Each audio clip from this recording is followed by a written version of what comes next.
प्यारे भाइयों, आज आपको सतगुरु कबीर साहब के 13वें पंथ के बारे में बताया जाएगा। कृपया ध्यान से और लगन से सुनना और सत्य और असत्य का निर्णय आप स्वयं करना। तो आइए देखते हैं संत मत प्रकाश भाग 4, जिसको छापा है सावन सिंह महाराज के वचन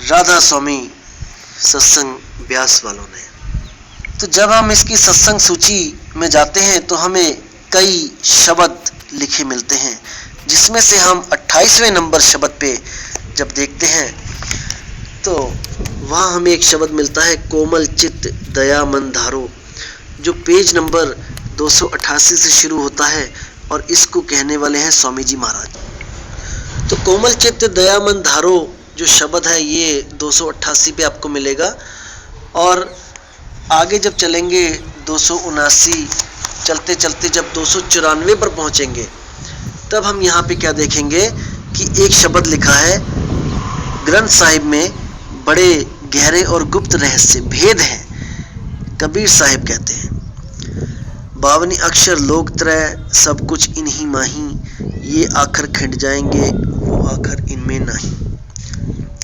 देखिए इस दोहे के बाद ये 11 नंबर छपा है।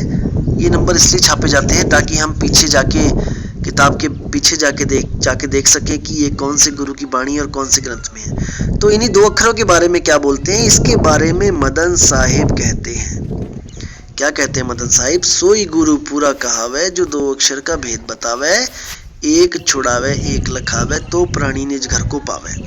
तो ये जो मदन साहिब हैं इन्होंने इनका शब्द तो छाप दिया, लेकिन क्या इनको पता है कि मदन साहिब कौन है? क्या मदन साहिब के किसी ग्रंथ के बारे में ये पंथ जानता है? क्या 2 अक्षरों का भेद ये पंथ जानता है? देखिए गुरु नानक साहिब भी 2 अक्षर की बात करते हैं, जेतु पढ़िया पंडित बिन 2 अक्षर 2 नामा, प्रणवत नानक एक लंगाए जेकर सच समावा। और इसी के बारे में आगे कहते हैं 2 अक्षरों के बारे में, कहें कबीर अक्षर 2 भाग, होगा खसम तो लेगा राख। ये 14 नंबर ये गुरु ग्रंथ साहब में। तो आप देखिए कि यही 2 अक्षरों का भेद मदन साहिब बोलते हैं, यही नानक साहिब बोलते हैं, यही कबीर साहब बोलते हैं, लेकिन राधा स्वामी तो बोलते ही नहीं है। ये तो 5 अक्षरों का नाम देते हैं। और वहीं रामपाल जी महाराज इन वाणियों को लेके अपने मनगढ़ंत अर्थ निकाल के बैठ गए कि सोई गुरु पूरा कहाए का मतलब है, 2 अक्षर का भेद बताए का मतलब है कि ओम और सोहम। अरे अगर 2 अक्षर बताने वाला गुरु पूरा होता तो तुम तीसरा नाम सार शब्द की महिमा क्यों गाते हो? फिर तो कबीर साहब को कहना चाहिए था, होगा खसम तो लेगा राख, कहें कबीर अक्षर 3 भाग। तो मदन साहिब को भी ये कहना चाहिए था कि सोई गुरु पूरा कहावे, 3 अक्षर का भेद बतावे। तो कहने का मतलब दोनों ने ही मदन साहिब की वाणी को मनगढ़ंत तरीके से यूज किया, अपनी किताबों में छापा और संगत को गुमराह किया। और दोनों संतों को नहीं पता कि ये मदन साहिब कौन है। अगर आप व्हाट्सएप नंबर देंगे तो मैं उनकी रिकॉर्डिंग भेजूंगा, जिसमें मैंने इनसे सवाल किया कि मदन साहिब कौन है, तो ये कहते हैं हमें नहीं पता। जब तुम्हें पता नहीं है तो तुमने छापा क्यों?